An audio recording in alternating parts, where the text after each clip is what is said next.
అందరికీ నమస్కారం అండి. నా పేరు శ్రావణి. మీరు చూస్తుంది శ్రావణి హోమ్లీ ఛానల్. ఈరోజు మా దేవుడి గది యొక్క క్లీనింగ్ ఎలా చేస్తాను నేను అన్నది మీకు ఈ వీడియోలో షేర్ చేస్తానండి. మీలో ఎవరైనా మొదటిసారి మన వీడియో చూడడం అయితే లైక్ చేయండి, షేర్ చేయండి, సబ్స్క్రైబ్ చేయండి, మన వీడియోస్ని ఫాలో అవ్వండి. ఇవాళ మా దేవుడి గది శుభ్రంగా క్లీన్ చేద్దామని అనుకుంటున్నానండి. మొత్తం కొంచెం గోడలకి అవి బూజులు అవి పట్టేసినాయి, అందుకని నీట్గా క్లీన్ చేసేసుకుందాం అనుకుంటున్నాం. అసలే ఎండాకాలం కదండి, పూజ చేసుకునేటప్పటికే చెమటలతో తడిసిపోతుంది ఒళ్ళంతా. ఇంకా క్లీనింగ్ కలెక్టర్ పెడితే అలా అయిపోయింది. ఇంకా సరే అని వాళ్ళు చేసేద్దామని. ఇది కింద వచ్చేసి కబోర్డ్ సెక్షన్ అండి. బుక్లు అవి ఇవన్నీ కూడా ఇక్కడే ఉంటాయి. ఇవన్నీ ఒకసారి బిఫోర్ క్లీనింగ్కి ముందు, క్లీనింగ్ తర్వాత అన్నట్టు ఎలా పెడితే అలా ఉన్నాయండి. ఇవన్నీ ఇప్పుడు మనం చక్కగా నీట్గా క్లీన్ చేసుకొని పెట్టేసుకుందామండి.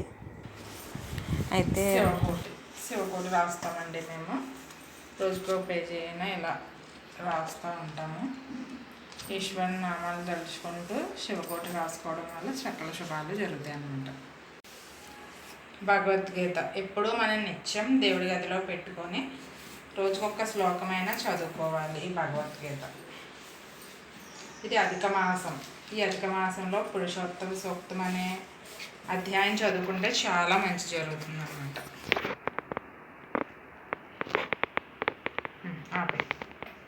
అయితే ముందు వినాయకుడి ఫోటోని శుభ్రంగా మంచి క్లాత్తో శుభ్రంగా నీట్గా తుడిసేసుకొని వెనక ముందు కూడా చక్కగా అన్ని ఫోటోలు కూడా ఇదే మాదిరి శుభ్రంగా తుడిసేసుకొని కొంచెం గంధం కుంకుమ కలిపి మంచిగా అందంగా బొట్లు పెట్టుకోవాలండి. ఇవన్నీ కూడా ఇంట్లో దేవుడి గదిలో ఉండే గంధము. ఇదేమో వచ్చేసి సింహాద్రి అప్పన్న చందనం ఒలిసిన చందనం ప్రసాదంగా ఇచ్చారండి. ఆ చందనం కూడా కొంచెం రోజ్ వాటర్లో వేసుకొని డైలీ బొట్టు పెట్టుకుంటే చాలా మంచిదండి. స్వామివారి సంవత్సరం పొడుగునా ఉండే చందనం కదండి అది. మన ఒంటికి దాల్చడం వల్ల మనలో ఉన్న నెగిటివ్ ఎనర్జీ తొలగిపోయి మనకి పాజిటివ్ అనేది లభిస్తుందండి. ఇది వచ్చేసి జవ్వాది కూడా. ఇవన్నీ కూడా సుగంధ ద్రవ్యాలన్నీ కూడా ఇలాగా ఒక ట్రేలో పెట్టుకుంటానండి. అదేవిధంగా మా వారు ఇప్పుడు ప్రతి సంవత్సరం కూడా సంవత్సరానికి 2 సార్లు మాల వేస్తూ ఉంటారు. ఇది ఆయన 40 రోజులు నిష్టగా ధరించిన మాలండి. ఇది ఎప్పుడు ఆయన ఒంటి మీద ఉన్న మాలను ఇలాగా తీసిన తర్వాత మనం ఒక డబ్బాలో పెట్టుకొని కొంచెం కర్పూరం మంచి సువాసనబద్ధంగా ఉంచుకుంటే ఎప్పుడైనా సరే ఏదైనా నెగిటివ్గా ఉన్నప్పుడు ఆ మాల స్పృశించి మనం కళ్ళు మూసుకుంటే ఒక మంచి పాజిటివ్ ఎనర్జీ అయితే వస్తుందండి.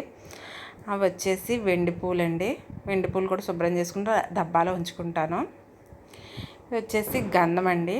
ఇప్పుడు మనం స్వామివారికి మన చేతులతో చేసిన గంధాన్ని సమర్పించడం వలన మనకి సిరి సంపదలు అనేవి, అదృష్టం అనేది వస్తుందని మా పెద్దలు గురువులు చెప్తున్న మాట అండి. ఎందుకంటే గంధం అనేది లక్ష్మితో సంపదతో సమానం అండి.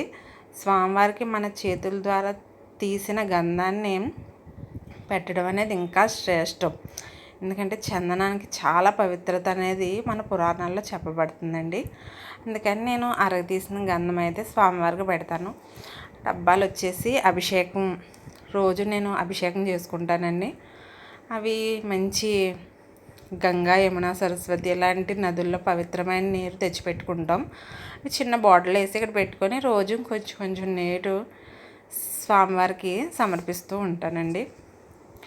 ఇది వచ్చేసి కింద ర్యాక్ అనమాట. ఈ ర్యాక్ అంతా శుభ్రం క్లీన్ చేసేసుకొని అన్నీ ఒకదానితోటి మంచిగా పెట్టేసుకుంటున్నానండి. ఇది వచ్చేసి పసుపు కుంకాల బాక్స్ అన్నీ ఉంటాయన్నమాట. పసుపు కుంకుమ అది వచ్చేసి విభూది అండి. స్వామివారికి ఆవు పిడకలతో స్వచ్ఛందంగా ఇంట్లోనే చేసుకుంటామండి. అది ఈశ్వరుడికి నేను సమర్పిస్తూ ఉంటాను. అది చాలా మంచిదండి. ఆవు పిడకలతో విభూది అనమాట. ఇవి స్వామివారికి సమర్పించిన రుద్రాక్షలు విభూదులు వేసి ఇలా స్టోర్ చేసుకుంటూ ఉంటానండి. అది దేవుడి పూజకి సంబంధించిన రుద్రాక్షలు అండి. అవి కూడా కొంచెం విభూదులు వేసి కవర్లో అలా పెట్టుకుంటాము. ఇది వచ్చేసి భవానీ మాల అండి. మా వారు మాలలు ఎక్కువగా వేస్తారు. ఇది భవానీ మాల 9 రోజులు వేసిన మాలండి. ఆ 9 రోజుల మాల కూడా అలా ఒక పర్సులో పెట్టి స్టోర్ చేశానండి. ఇవే మాలలు మళ్ళీ సంవత్సరం కూడా వేస్తారనమాట. ఇది వచ్చేసి గంధం చెక్క అండి, మంచి గంధం. అయితే ఇది చిన్న మొక్కదే, మా చుట్టాలు పెంచుకుంటున్నారనమాట. అందులో మేము వాళ్ళ ఇంటికి వెళ్ళినప్పుడు కొమ్మ అయితే ఇచ్చారండి. ఆ కొమ్మని అలాగా స్టోర్ చేసి అది కూడా అరగదీస్తే మంచిగా చందనం వస్తుందండి. లేత కొమ్మ కాబట్టి ఇంకా ముదిరింది అయితే ఇంకా లావుగా ఉంటుంది. ఫైనల్లీ మొత్తం క్లీనింగ్ అంతా అదైతే అలా వస్తుంది అన్నమాట. పూజ అనేది ఇలాగైతే చేసుకున్నానండి. నేను ప్రతిరోజు పూజ అయితే చేసుకుంటాను. స్వామివారికి ఈశ్వరుడికి అభిషేకం చేసుకొని స్వామివారికి పూజ చేసుకొని చక్కగా ఎప్పుడు కూడా ఇల్లు నీట్గా పెట్టడానికి ట్రై చేస్తానండి. అదేవిధంగా దేవుడి గది ఎప్పుడూ కూడా క్లీన్గా ఆహ్లాదంగా ఉండాలి. ఒక దేవుణ్ణి చూసిన వెంటనే ఒక పాజిటివ్ ఎనర్జీ మనకు వచ్చే విధంగా అయితే ఉండాలి. ఎప్పుడు చక్కగా స్వామివారిని ఎలా అలంకరించుకోవాలి. స్వామివారిని చూసిన వెంటనే ఒక పాజిటివ్ ఎనర్జీ మనకి మన ఇంట్లో మంచిగా రావాలండి.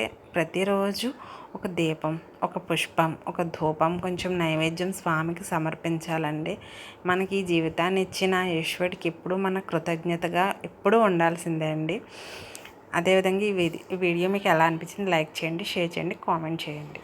అయితే ఈ వీడియో మీ అందరూ చూసినందుకు ధన్యవాదాలండి. సర్వే జనా సుఖినో భవంతు, లోకా సమస్త సుఖినో భవంతు. స్వస్తి. అందరికీ ధన్యవాదాలు.